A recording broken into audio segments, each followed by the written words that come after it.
Kaj customer experience je v bistvu? Ne? Izkušnje stranke, velikokrat se ujamemo v to dober customer experience, slab customer experience. In to je ful nebistvena distinkcija, zaradi tega, ker customer experience, se pravi tista izkušnja, ki jo imaš, je sam, kaj si dobil v primerjavi s tem, kaj si pričakoval. Nekdo, ki hodi vsak dan v menzo jest, je lahko ful zadovoljen. In je njegov customer experience super, zaradi tega, ker pač pričakuje menzo, dobi menzo in to je to. In če se menza začne truditi, da bo Michelin restauracija, bo imela probleme kar naenkrat. In customer experience, bom rekel, plan je bil kledno naroben. Tako da tole je pač en tak primer brošure Plitvičkih jezer in pol, ko pridete tja. Se pravi, razlika med tem, kar ste pričakovali, kar ste si obetali, preden ste imeli izkušnjo in pol izkušnjo, ki jo imate. To je definicija nekakega customer experience v praksi.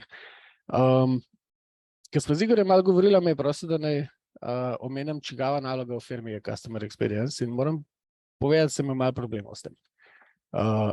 Ker je zelo kratek seznam, čigava naloga ni customer experience. Računovodstvo pa pravna služba.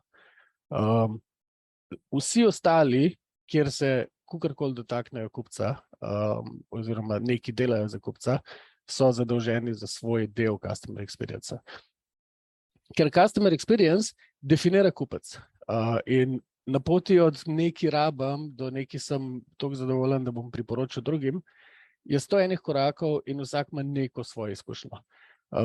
Takrat, ko ugotavljaš, kaj rabaš, takrat, ko raziskuješ, kaj so rešitve za tvoj problem, takrat, ko dejansko opraviš nakup, prvič, ko imaš izkušnjo z izdelkom, ki ga držiš v rokah, prvič, ko ga uporabljaš, prvič, ko rabiš kakšno podporo oziroma direkten kontakt s proizvajalcem, ko se ti kaj pokvar.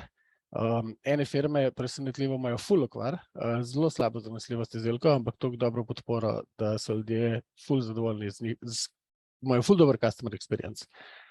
Ker ko se je nekaj pokvarilo,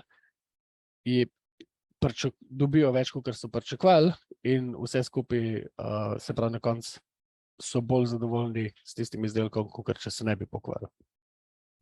Tako da na vseh korakih stranka mora imeti neko izkušnjo in na vsakem koraku je neka ekipa ljudi za to zadolžena.